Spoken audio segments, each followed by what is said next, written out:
Well, nobody's there yet, so I can stick around until I see more faces. The only face I see is little Max. He's my picture when I don't want my actual video on there.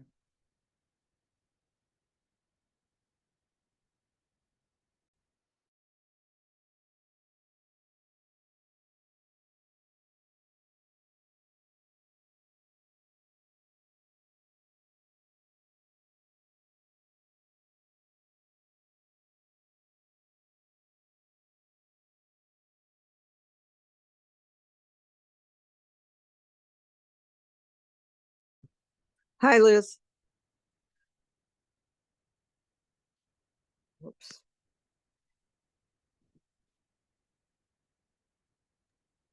Hi, Liz. Hi, Lois. Say hello to Moish. Oh, hi, Moish.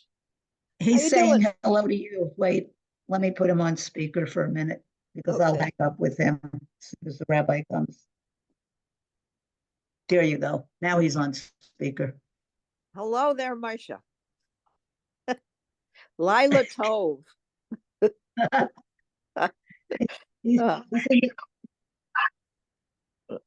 Oh, wait, I'm gonna driving home from work. Yeah. So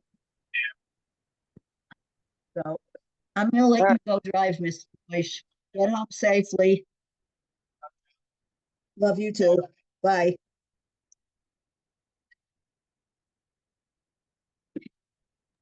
I just sent you an email. I just sent you an email. Yes, I saw it. Yeah, okay. And see, that's the mild COVID. Yep. That's what I had in December. I know. And then the whole thing in different ways seems to be linking up. Oh, and I'm not sure you'll have to drive me. I think, well, I'll talk to them later today. But we'll see. Yeah, let me know. Okay. I will. Here comes Rabbi Karsh. Hi, guys. Good morning, Rabbi Karsh. Hi, how are you? Very well. Baruch Hashem. Excellent. Well, thank you. Excellent to see your avatars. That's my cat. He's not an avatar. Well, I'm glad you cleared that up, Liz, because yes, of course. As far as I'm concerned, he represents you in our Yes, he does. I didn't mean avatar in the sense that Eastern religions do. I just meant it in the sense of the computer, the internet. Gotcha. Hey, Estelle. Morning, Estelle.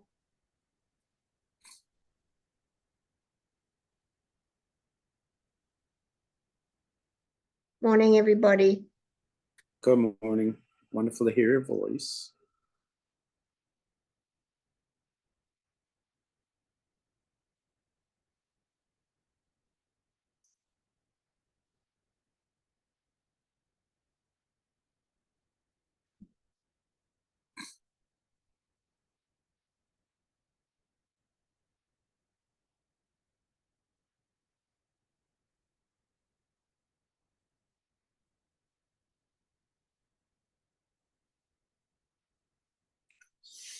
Okay, so last we talked about damages caused by an animal that belongs to somebody, and now we're talking about that he commanded us to administer the laws of the pit that cause a damage, and that is his, may he be blessed, saying, and when a man opens a pit.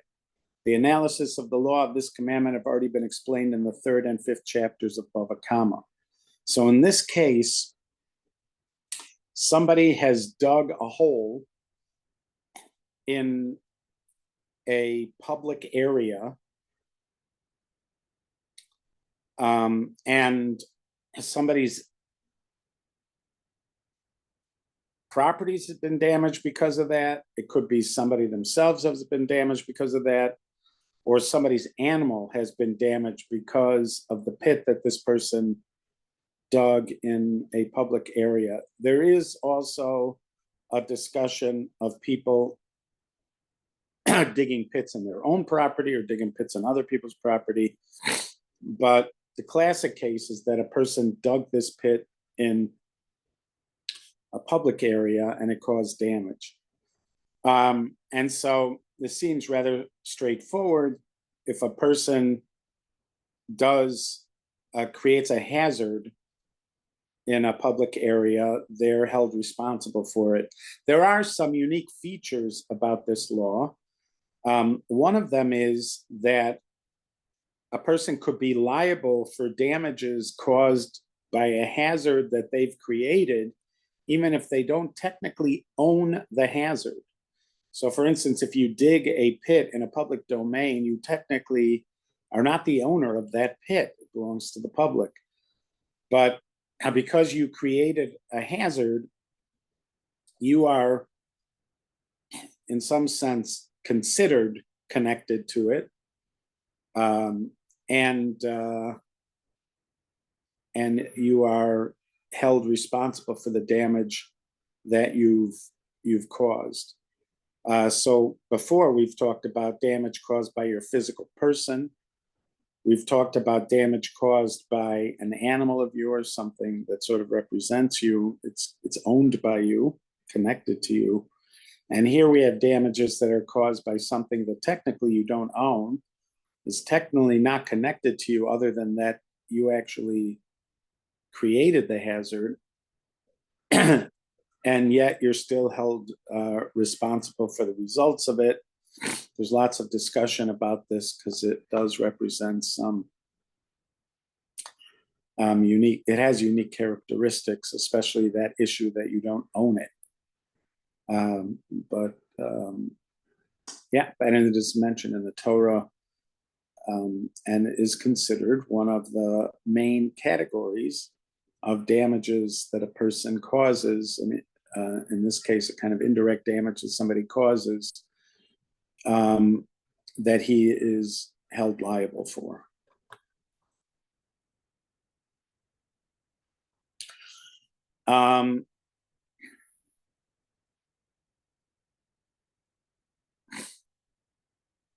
Okay, our next mitzvah.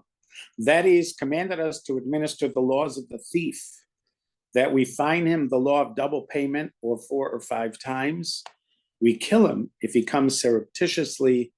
We sell him, and all the regulations of a thief more generally is explained in scripture, and all of the analysis of the laws that have already been explained in chapter 7 of Bava Kama, Bava Metzia, and in a few places in Ketubah, Kedushin, and Shavuot. Theft here means that the person is sneaking in or sneaks the taking of an object that belongs to somebody else. They're not, as opposed to a gazlan, a robber, who's somebody who is doing it in plain sight. You see the person, he has a gun or something, and he takes your stuff. So a gazlan is somebody who takes in plain sight. A ganov, when that specific term is being used, a ganov is somebody who is stealing. In the sense, it's theft. They're doing it in a kind of sneaky way. I once, when we lived in Israel, in Neve Yaakov, in a neighborhood outside of Jerusalem, a suburb of Jerusalem, our home was broken into. We woke up in the morning and we saw that our living room, the drawers in our living room, had been rifled through.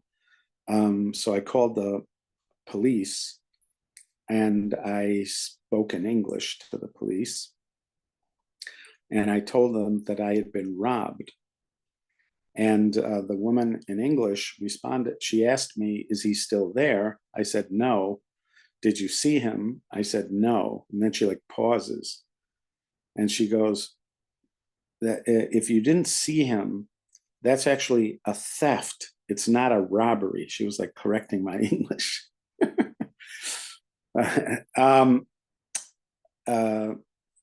So it ends up they had reports of somebody like breaking into people's houses and trying to steal money. Apparently it was a drug addict who they knew about and were looking to catch them. It was not a lot of money. There wasn't a lot of money around. I think it was 20 shekel that the person got away with, which at the time amounted to about $7. But anyway, so we are talking here about theft. In the Aseres Hadibros, in the 10 statements, the 10 commandments, it does say lo tignov, do not steal. Same words here. There is an assumption when it comes to the 10 commandments that there has to be an example of the commandment where somebody would actually get the death penalty. This is an assumption that's made by the Gemara, that each one of these could somehow result in somebody getting the death penalty. So therefore, they understand that the specific case mentioned in the 10 statements or 10 commandments is kidnapping, because if somebody is kidnapped for the purpose of sale, that's actually a capital crime. Kidnapping a person for the purpose of sale is a capital crime. So that would be an example of stealing where there's a capital offense involved. But there's also, Rashi quotes Rav Sadia Gaon, who mentions that these 10 statements are themselves like category heads, and they include any related details of the law of the 600. So these 613 mitzvos you should be able to point to one of the 10 commandments, according to Rav Sadia Gaon, and say that one of the commandments is itself a kind of subject heading under which this particular mitzvah would come. So all manners of theft are said to be included in that lo tignov, even if the one that you would get the death penalty for is kidnapping for the purpose of sale. Also, if you look even early in the Torah, the notion that how important theft is when it comes to the big scheme of things, it's considered one of the worst indicators of a collapsed society. The word that's used in the Torah portion of Noah to characterize the depravity of the generation is, ironically, Hamas. Hamas is the word that's used there to characterize the depravity of the generation that requires the flood. And that word is, in its most narrow sense, theft, a rampant kind of theft. And so there are those who explain that when it comes to society functioning healthily, in a healthful way, there needs to be trust. And theft undermines the fabric of trust. So if people are concerned that anyone can be stealing something from them, the very basic building blocks of a healthy society are a crumble. And and that's why it would be characteristic of the depravity of that generation. Things had come to such a point there was nothing to rebuild with. You couldn't stitch together anything that would allow for a hopeful future. And that's why that generation needed to be destroyed. But the characteristic infraction is theft. So theft is a very serious problem, and we've seen, and just in our discussions before, that the connection between people and objects is a very deep one and an important one. So the fact that that's so important, it makes sense that taking something away from somebody that does not belong to them, taking something that does not belong to you, could be that serious and that deep. Technically, you violate theft when you take something that belongs to somebody else without their permission. Anytime you take something that belongs to somebody else without their permission, that is theft. You could have theft that you consider relatively innocuous. Examples of that would be borrowing somebody's pen. You don't have a pen, so you take a pen off of somebody else's desk. And it could be that that's not even an infraction because you've have that kind of relationship with somebody else where they've already told you in the past you can borrow their pen and don't worry about it. And in a case like that, it wouldn't be an infraction, but it could be an infraction if you've never had that conversation with somebody else. There could be some people that just don't like it when people use their pens. So even something as small as that, as long as what you take amounts to what would be called a pruta, which is a few pennies, as long as it amounts to a couple pennies, it's already actionable in court. Even if it's not actionable in court, it is still forbidden for you to take something that belongs to somebody else, or to use something that belongs to somebody else without their permission. There's all sorts of innocuous cases that come up where a person could still be liable for this infraction. There's a small book written by one of my teachers who was actually my mashgiach when I was at the Itri Yeshiva, Rabbi Yoel Schwartz. He also was the one who gave me my oral test for my smicha. He wrote a book called Mammon Kosher, Kosher Money, and he has all sorts of scenarios in that book to illustrate all sorts of issues related to money, halachic issues related to money. So he gave the example of, let's say you're a child in a home. Can you go into the refrigerator and just take something? So let's say there's a piece of pie in the refrigerator. Are you allowed to take the piece of pie? So, and let's say you're 12 years old, your mother made the pie, it was served for dessert the night before, now there's one piece left and it's in the fridge. Are you allowed to take that piece of pie? Are you allowed to take anything that's in the fridge without first asking your parents for it? So the halachic assumption, according to Rabbi Yoel Schwartz, is that you are allowed to take something from the fridge without asking permission, unless you were told not to by your parents. But if you had no such instruction, you could assume that you're allowed to take it. And that's because there's a halachic assumption that everything in that fridge was bought or put there with the intention of feeding the family. And since you're a member of the family, it was bought with you in mind. Or made with you in mind. That's the assumption that allows for you as a child in the home to take that piece of pie.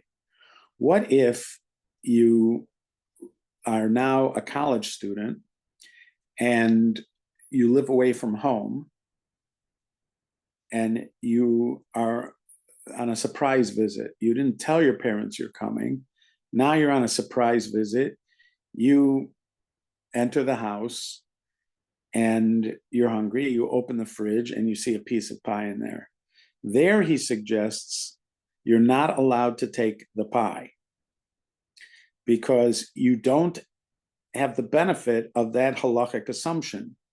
The food in that fridge was not bought for you. Nobody knew you were going to be there. The food in that fridge was not made for you. Nobody thought you were going to be there. So even though it's very likely that you would have permission to use it, but because you don't have the benefit of that other halachic assumption, you would not be allowed to take that pie.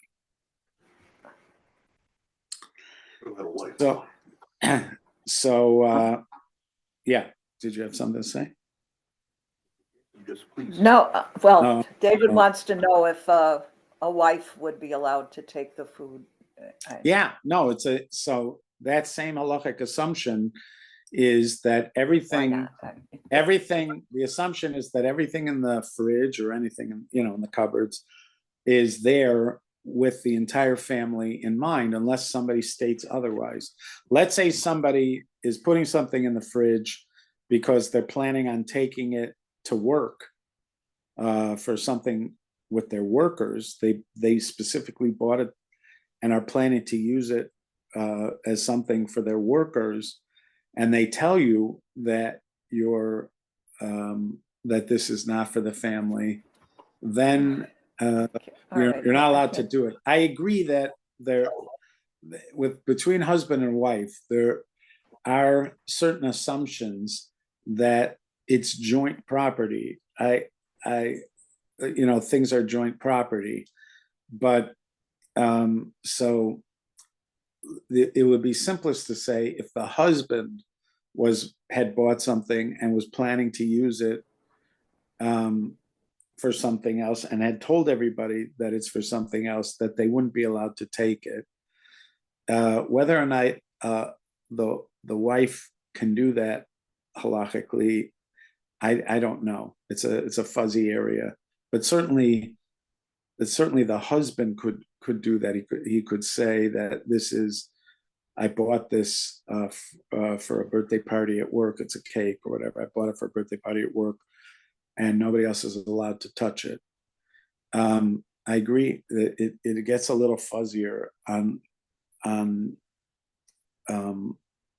the stuff between husband and wife. When is something considered solely the wife's and uniquely the wife's and not the husband's? There are scenarios where that could happen, but it's a little fuzzy how that happens. But certainly if we're talking about the children in the house, so that, this is just to highlight the fact that you can have what appear to be relatively innocuous situations that still you'd have to consider, am I taking something that belongs to somebody else without permission? And certainly at work, I remember I had a laptop. This was in the early 90s when they were first coming out with laptops. So it was like a couple of years after laptops started coming out. I had a laptop. I worked on projects for Or Sameach that were on the early internet. And but I also did my own stuff on the laptop. So I would plug it into the wall, into the charger, in order to charge it up. And I was teaching this. I was teaching a course on business ethics. Like every once in a while, I would restart a course on business ethics at Or Sameach, and we were talking about these issues and theft in the workplace, and therefore, to be in compliance with what I was teaching, that even what we think of as relatively innocuous usage of something that belongs to somebody else without their permission could be theft. I asked the person in charge at Or Sameach if it's a problem for me to plug in my laptop to charge it up. Now, I was embarrassed to ask this question because I thought it was so trivial. It would be treated as so trivial, but he did not. he said, yes, it's actually, we talked about it. Our policy is to allow that. So apparently there's nothing too trivial. And so, but there are certainly employee theft in the workplace is something that amounts to billions of dollars annually. And a lot of times the employee thinks they have a right to it, or it's not that big a deal. And they take things home and use things that they don't have permission, technical permission to use.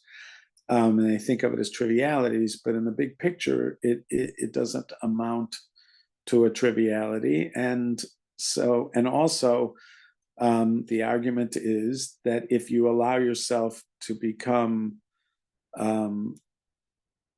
used to or inured to what you think of as trivial, then it just moves up the line, and you are suddenly taking more and more advantage and getting to a point where you are now stealing things you never imagined you'd be stealing before, just because you sort of trained yourself step by step to get to that point where you're taking something that doesn't belong to you.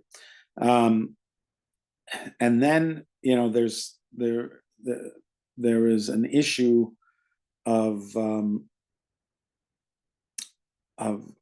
buying things that might have been stolen, or being in a chain of purchases of something that may have been stolen. And again, there may be a lot of these cases that are not actionable in court, but there are some that would, and even if they're not actionable in court, they may still be wrong. So let's say somebody buys a work of art that doesn't have clear provenance. So in the art world, even if you're a few steps down the road and a chain of purchases, if it is demonstrated that at some point it was stolen, my understanding is that you have to give it back, and you may not be compensated for that work, even though you might be several purchases down the road for something that has provenance. We have talked before about this. There's a notion called yiyush. One of the ways that you lose a connection to an object, the typical way you lose connection to an object is because you sold it or gave it away. So if you sold it or gave it away, then the object is no longer yours. Now it belongs to somebody else and has a connection to them. But there are other ways of losing a connection to an object. One of them is dying. If a person dies, they have lost connection to that object. I think we've talked about that too. If somebody leaves instructions that after they die, let's say somebody left instructions and the instructions say, after I die, I want so-and-so to have my Mercedes. So that person doesn't get your Mercedes. In other words, because you lost your connection to that Mercedes when you passed away. You don't have the power to give something to somebody after you passed away. So if those instructions were, after I die, I want my Mercedes to go to so-and-so, they don't go to so-and-so. The Mercedes goes to whoever your rightful inheritors are. The Torah takes over and it transfers that object to whoever's in the line of inheritance. There are ways of anticipating that and making sure that the Mercedes would go to the person you wanted it to go to, but you actually have to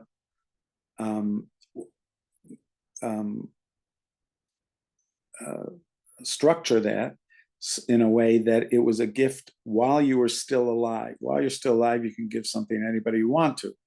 So if what you said was, right before I die, I want it to be given to so-and-so, then that transfer could happen, because before you died, you still owned it. But the moment you die, moment anybody dies, they are no longer connected to those objects. They no longer own those objects. And those objects are now given to people in the rightful line of inheritance by the Torah. There was a big discussion about wills, the kind of wills that we do now, what are called legal wills in the United States. Ramosha Feinstein ruled that legal wills constitute a gift while you're still alive, and therefore legal wills work. In other words, if you had a legal will that was written up in the United States, and probably anywhere in the world, those wills work because they constitute a gift from when you're still alive. But before Ramosha Feinstein, that was not the prevailing opinion. And before Ramosha Feinstein, people were taught that if you want to make sure that money goes to somebody who's not in the order of inheritance, let's say you have a cousin that you really liked, or a family friend that you really liked, or you want to give money to the Federation. So those are not in your natural line of inheritance. And so you'd have to make sure that you structured it, that it was somehow a gift from when you were still alive. They had something called a halachic will. I think they still exist, these halachic wills. And this is especially important if somebody wants to leave money to their wife or to leave money to their daughters. If you want to leave money to your wife or to your daughters, then you specifically were told that you have to write a halachic will, which is a gift given before the person dies.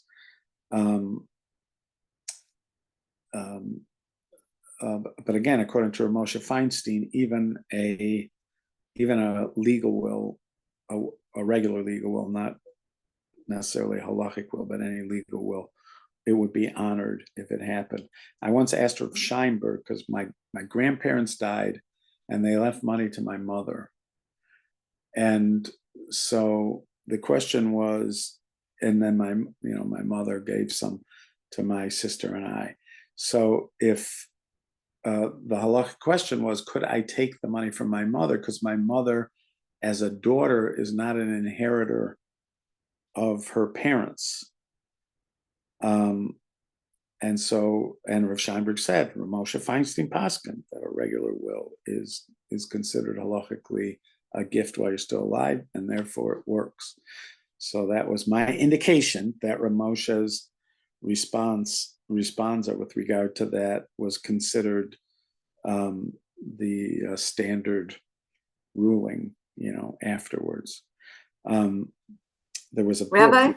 Yeah, go ahead. Yeah, I'm sorry if that hasn't finished yet, but I wanted to ask you about getting unsolicited things, and you keep them, and that, like from a charity, from a place, I don't know, and they expect is it yours once you get it? And they expect you to give them money for it, but you don't have to, is that stealing to keep it or not return? Well, it depends. It depends how they've structured it. If it was really that they are expecting you to pay for it, they're actually expecting you to pay for it, then my understanding is you don't necessarily have to mail it back to them if you don't want to pay for it, but you might not be able to use it. You might just say, if here it's at my house, if you want it, you please come and get it. You may not be able to actually use it if that's how it was structured. But it's not clear that that's how it's structured. In other words, it's possible in these cases that they're giving it to you as a gift with the expectation that you're going to make a donation, but they really are giving it to you as a gift. So if that's what the case, then you own it. And then, the question is, what does it mean as far as you being responsible to give them a gift? It's not clear sometimes. It's not clear. It's not clear. I've seen all sorts of rulings about it, and it is not a clear area. For instance, let's say you're willing to give them a gift, but you don't want to give them the suggested donation. Or like you were saying, what if you don't want to give them a gift at all?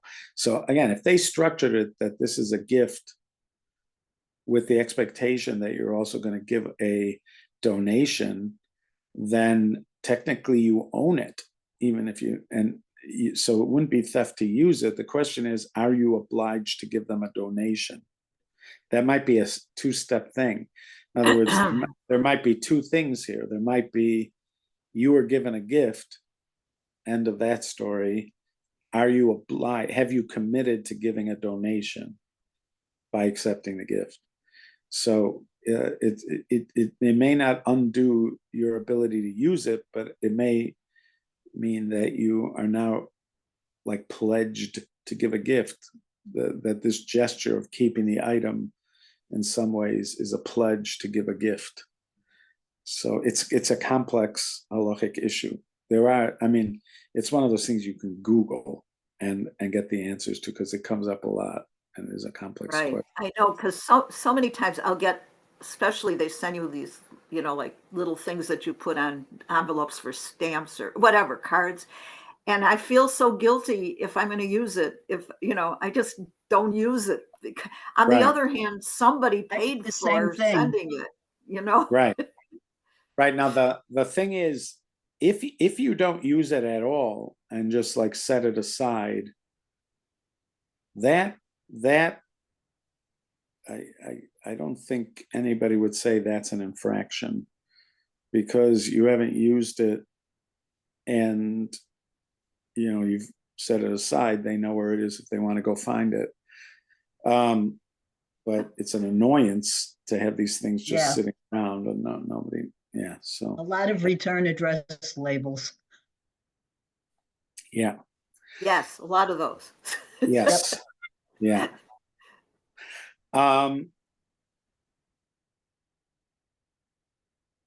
So that's one thing, which is just theft in general.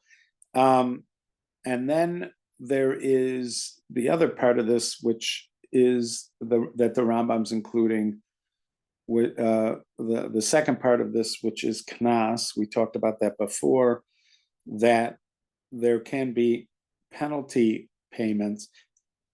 So for theft, if somebody stole something and it's recovered, that person who is the thief has to make double payment for that thing. If it's an inanimate object, he has to make a double payment for that thing. If it's something like a goat or a cow, it could be as much as 4 or 5, depending if the person stole it and then had it shechted or shechted it or sold it. It could amount to 4 or 5 the original amount. So let's say the cow was worth $1,000. By the time that person's finished, they could end up having to pay $5,000 for that. That extra penalty over the value is called a knas, and the Rambam had previously said that that these kinds of decisions can only be made in a court that has smicha. In other words, is a special smicha level court that they can impose the extra penalties that are called knas. And then they also talked about the case a thief sneaking into at night, the rule is, the technical law is that if somebody has broken into your house to steal something, but you believe that they may decide to kill you, that you're allowed to kill them first. You're allowed to, let's say you have a gun, you're allowed to shoot and kill them. If you have reason to believe that they might try to kill you. So that's when he says that they can be killed in bama machteret. That's what that case is. Here, the language they used was if he comes surreptitiously. So this is usually characterized, he's coming at night, he's broken into your house, you don't know who he is, and you have reason to assume, like you would with almost every one of a person who broke into your house, that they may kill you if they're found out. So you're allowed to kill them. If you know they're not going to kill you, you're not allowed to kill them. But you are allowed to kill them if you think they might kill you. You don't have to find out for sure. If you think they might kill you, you're allowed to kill them. There's even a Gemara. We had this Gemara where, I don't remember if it was in Bava Kama or Bava Metzia. We had this Gemara where somebody took something of yours and now you want to get it back. So the person was advised, if you're going to take it back in the daytime, walk up to the person, punch him, and take it back. Do not sneak into his house to take it back, because if you sneak into his house to take it back, he could kill you.